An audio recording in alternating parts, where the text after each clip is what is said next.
Hey, it's me, the insurance guy again. All right, so let's talk for a minute. Homeowners insurance. If you didn't shop for your homeowners insurance recently, it's probably time. With the way insurance rates are going up everywhere, and I mean everywhere, just like everything else in the economy right now is going up in price, homeowners rates are doing the same thing. And it's easy to forget about it sometimes because it's tied into our mortgage for most of us. All right, but it can be a big part of that mortgage payment depending on how much your insurance is. A lot of us haven't shopped for homeowners insurance since we bought our house. It's easy to set it and forget it kind of thing. All right, that being said, there's some things to know when you're shopping for homeowners insurance. At the end of the day, if you just want to make sure that if your house burns to the ground and somebody's going to pay for it, find your reputable insurance company, get you the lowest price they'll write you for, okay? By and large, I mean, unless somebody does something wrong from the agent's perspective, and I mean wrong, like negligent wrong, you're going to get that coverage from any major insurance company, okay? And by major, I don't mean like top 5, I mean anything in the top 50 is going to be able to do that, okay? What you do want to do, though, find you a good, strong insurance company with a good claims record. Your homeowner's policy is the one place where when you have a claim, you're probably going to be more likely to A, be a big claim, and B, be a complex claim. Okay? There's so many things that come into homeowners coverage. And it's important to have a really good insurance company to back you up on something like that. Okay? Because at the end of the day, something happens to your home. You got to fix it. It's your home. Whether you fix it yourself, whether you pay somebody to do it, that's up to you for the most part. But it's your home. You want it to be the way it needs to be. Okay? So, shopping for homeowners insurance. There's a couple big things to keep in mind when you're looking at your homeowner's policy. 1, how much coverage do you need? 2, what are the quote-unquote extra features of that policy? No homeowner's policy just covers your house. It's just not how homeowners insurance works. Homeowners insurance is a combination of your home, other structures like my shed in the backyard or the swing set out in the backyard, loss of use, I can't live here anymore, my personal property, all the things in the house, and liability. Your personal liability. You know, we think about liability most of the time from auto, but that's only liability for auto. Personal liability, whether that's because somebody comes to your house, trips over your floor rug and breaks their arm, and you have to pay for hospital bills because they blame you. It happens more often than you think. Or whether it's you're at the park and somebody trips over your backpack that you set down next to the bench you're sitting at, and they say you were negligent and sue you for that. The personal liability follows you everywhere, okay? It's also the cheapest part of your homeowner's policy. Don't put a lot of thought into that. Generally, most agents are going to write that at $300,000 for a homeowner's policy, and they're not going to look at it again. If you need more, you want more, most companies will go $500 or $1 million for that coverage, okay? If you don't need that, stick with $300,000. It's a good baseline. There's a reason most of us agents start with that. It can go down to $100,000 and still be compliant and everything else with most companies. Some companies will go lower. But realistically, $300,000, it's just a couple bucks a year. Okay? Don't worry about that. The big things that are going to cost you a lot is your personal property and the actual house itself. Okay? Let's talk about the house itself. 2 big things to keep in mind. 1, there is a difference between what it costs to buy your house or what you could sell your house for and what you should insure your house for. All right, 2 big factors there. When you're buying or selling your house, your land is a factor. Where you live is a factor. Your community is a factor. Okay? That can drive up or down the value of your property. Okay? When you're talking insurance, the only thing that matters is how much it costs to rebuild your home. Okay? This happens a lot in really new or really old communities where those numbers get way off base. You may have a brand new community where, you know, the markups were pretty decent on the houses and everything, and it's cheaper than what it costs to actually buy the house. Nice gated communities, this is also going to be true. You may be in a much older community with more older construction types, maybe some brick veneer, maybe some solid brick work, things like that, that are going to drive the cost to rebuild your house up dramatically, but you don't see that in what it costs to buy it or what you could get for selling it, okay? This isn't really something you can negotiate. You can't pick and choose how your house gets rebuilt, okay? There are some specialty policies that can get into that kind of stuff, but it's not what you really want for a regular homeowner's policy, okay? Your homeowner's policy, you should look at it from the aspect of if something happened to you and your family was faced with having to rebuild your house, and they had to hire all contractors, hire it all out, how much does it cost to rebuild it from the foundation or the basement up? All right. For a lot of us, it's more than what we might have paid for our house. Okay. I'm on a fairly decent piece of land and it's barely a break-even point on mine. So I get it. All right. Now, that all being said, the second most important thing, like I said, is your personal property. Now, this is your furniture, this is your clothes, your electronics. Basically, take your house, flip it upside down without the roof on it. Anything that would fall out that's not attached to the house, that's going to be your personal property. Okay? This number adds up so fast, even for somebody that just rents an apartment or has a small condo. Okay, this number adds up fast. You know, just look at clothes. You know, 20 bucks a shirt, 40 bucks a pair of pants. Think how many shirts, how many pairs of pants you have in your house. Think how much your furniture costs to replace. TV, stereo, computers, kitchen set. Okay, glassware. Those things all add up really fast. Okay. Generally speaking, most insurance companies are going to start that coverage at either 50% or 75%, somewhere in between, of what you cover for your house. So if your house is $250,000, they're going to start that coverage at around $125,000. Okay, you can always increase that. You may not always be able to decrease it. That's kind of a sunk cost in the rating of a policy. Some companies will have a base premium for that, and it just doesn't get any lower than the what it is at 50% or whatever. Okay, but you can't increase it, and most people need more than they realize, especially if you own a home.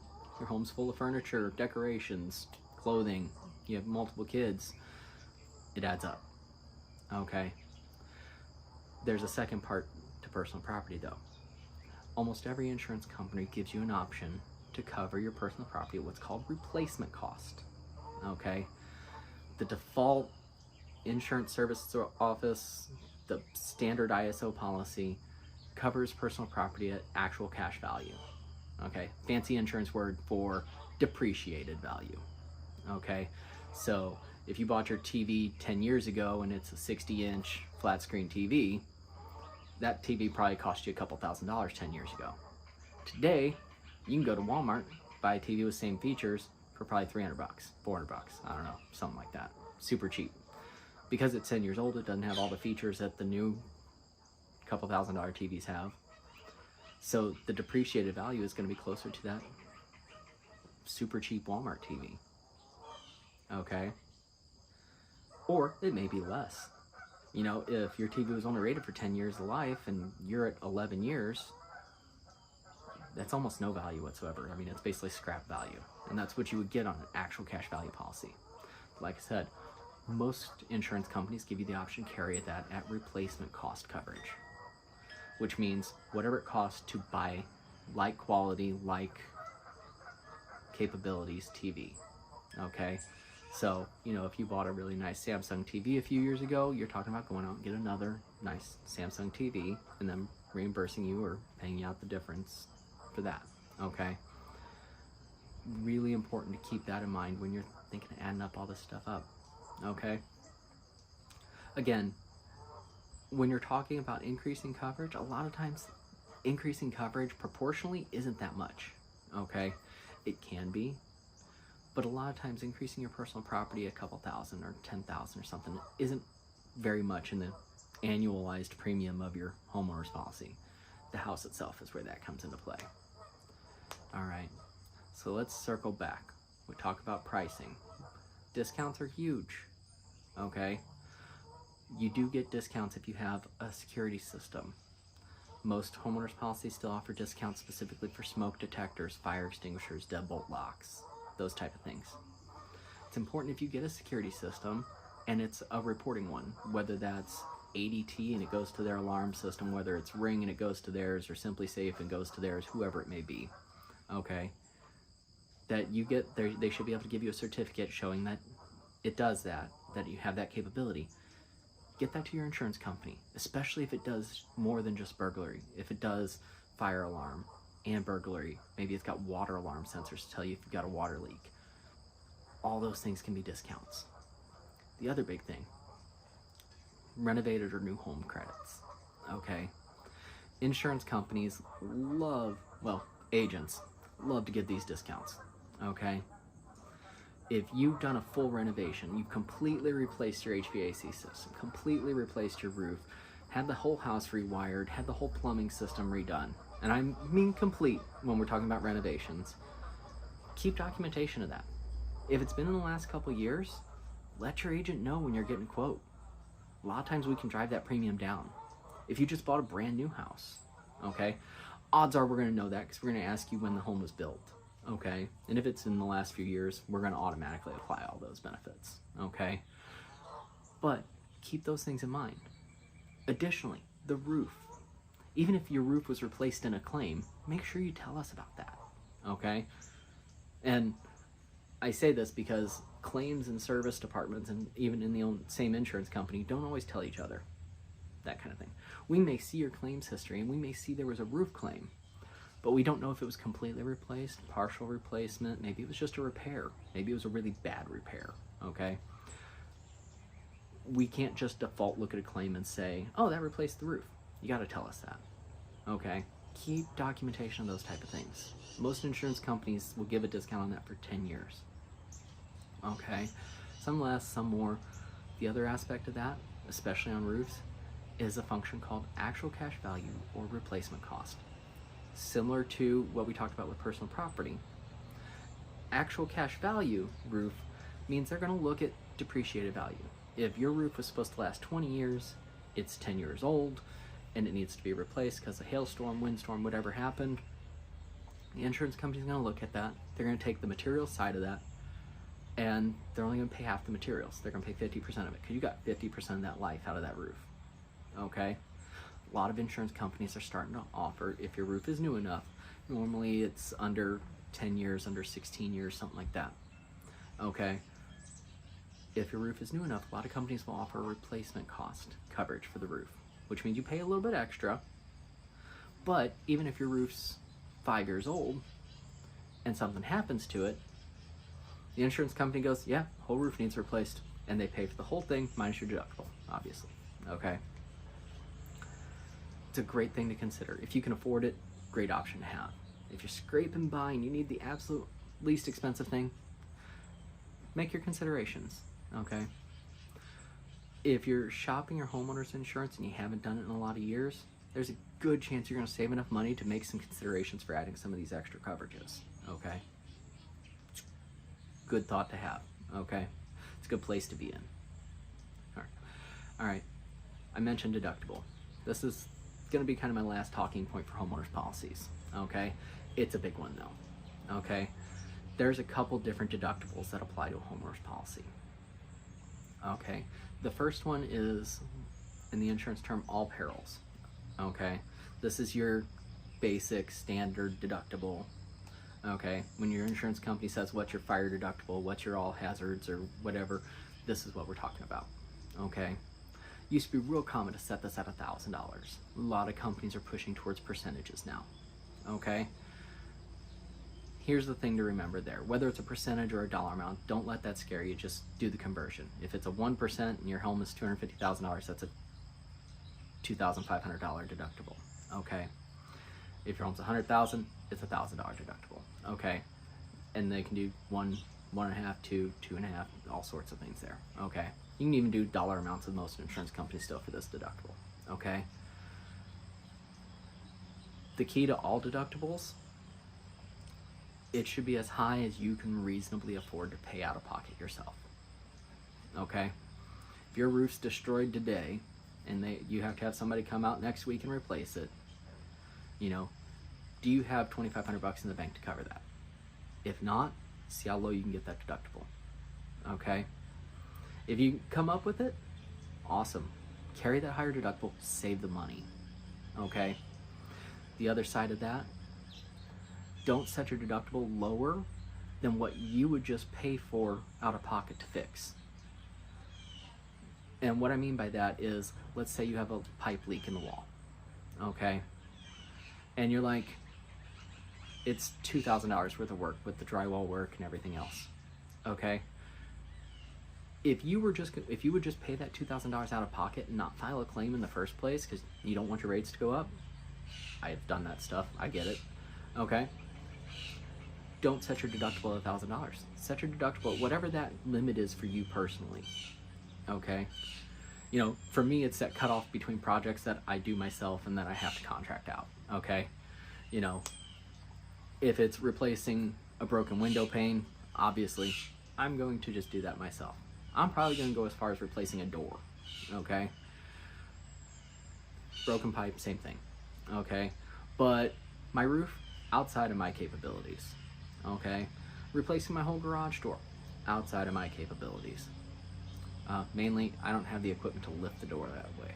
Maybe there's ways around it. I just don't know what I'm doing there, but neither here nor there. Okay, so I set my deductible actually at about 1%, okay? Because that's around what I would consider something I'm just gonna scrape the money together and fix myself versus file a claim for. That's my recommendation to most customers.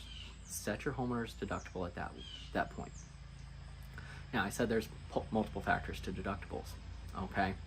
The other deductibles you have on your policy, the biggest other one is wind hail. Now, not everybody has a separate wind hail. A lot of times it's the same as what your regular all peril deductible is. But if you're in a higher wind risk, higher hail risk category, your insurance company may limit how low that deductible can be, okay? And if they do limit it, it's gonna be set to probably a certain percentage, okay? You can set this one particularly higher if you're, you know, let's say you have a metal roof and you know the risk of your roof getting damaged by hail is small. Wind, sure, but hail, it may get dents and stuff, and yeah, you could file a claim for that, but you're not going to, and you acknowledge that yourself, okay? Maybe you carry a higher wind hail deductible. Or maybe that's just an area that you're like, that doesn't happen that often here. I'm in a really unique place in you know, this valley that I live in. You know, I really don't have those problems down here. I'm willing to take a bigger risk on that. And you can carry twice the deductible that you do for the rest of your house, okay? It's an option, okay? Like I said, the reason it's split off is because there are areas of the country that the risk is that much higher, so they make you carry a higher deductible. Or maybe they want to offer a lower all peril deductible for fire, vandalism, theft, those kind of things, but they don't feel safe offering that low of a deductible for wind and hail, okay? Every insurance company is different, but it's pretty normal in the insurance industry for that. The other places you have deductibles is if you have water backup coverage. So this would be sump pump failure, water backing up the drains. This is not flood coverage. That's a whole different type of policy, a whole different type of coverage, okay? This is for backed up through your drains, sump pump failure, things like that, okay? Normally there's a set deductible for that, separate from your regular policy deductible, and it's included in whatever that policy rider or endorsement is for your policy, okay? Ask your agent about it. They're gonna know what it is. They're pretty standard in most policies, okay? Other deductibles, okay? A little more unique ones. I mentioned flood. Flood, while some homeowners policies will include coverage for flood, most companies write that as a separate policy, whether it's through an independent third-party flood insurance provider or whether it's through FEMA, through the National Flood Insurance Program, okay, which everybody's eligible for, okay, flood insurance is its own animal in and of itself. And I don't have time to go into flood insurance with you right now, okay? But understand that if you have any risk of flood, and everybody has a little, you should consider flood insurance, okay? If you know you live in a floodplain, you should definitely have flood insurance, okay? But I mentioned everybody has a little bit of risk. A heavy rain, like monsoon type rain, can cause a localized flooding issue even if you live up on a hill, okay? Talk to your agent. There's circumstances that it may be reasonable, it may not, okay?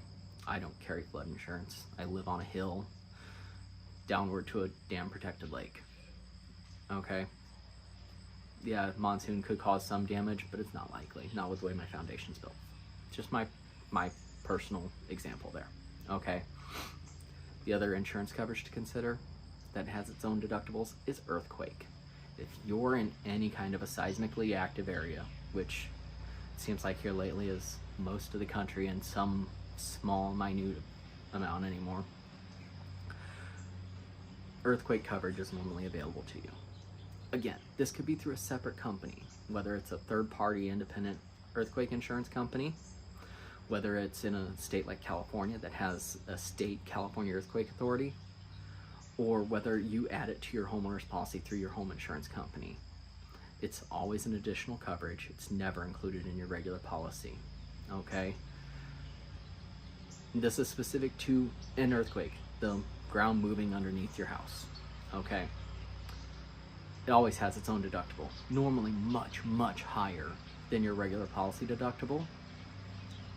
And one thing, earthquake and flood insurance, they don't cover, that's not blanket coverage for everything in your house. It normally covers very specific aspects of your house, okay? So look at those policies, talk to the agent, ask what it covers, what it doesn't. And if they give you a very vague answer, ask for more details. That's what we're there for. Ask us questions, okay? At the end of the day, we're the expert, okay? Watching my video, it's gonna help, but it ain't gonna make you an expert, okay? Maybe I do 1,000 of these and maybe I can make you an expert, okay? But I don't know about that. Anyway, hope this helps. Like I said in the beginning, if you haven't shopped for your home insurance recently, you probably should, okay? A lot of us just run with the insurance we got when we bought our house, okay? I've been guilty of that, okay? But as an insurance agent, I'm telling you, it's a missed opportunity for a lot of folks to save a substantial amount of money, because like everything, they go up, and they don't always go up the same all the time with every company for the same amounts, okay? Anyway, I appreciate y'all sitting around listening to me. If you have any questions, send them to me. Otherwise, ciao.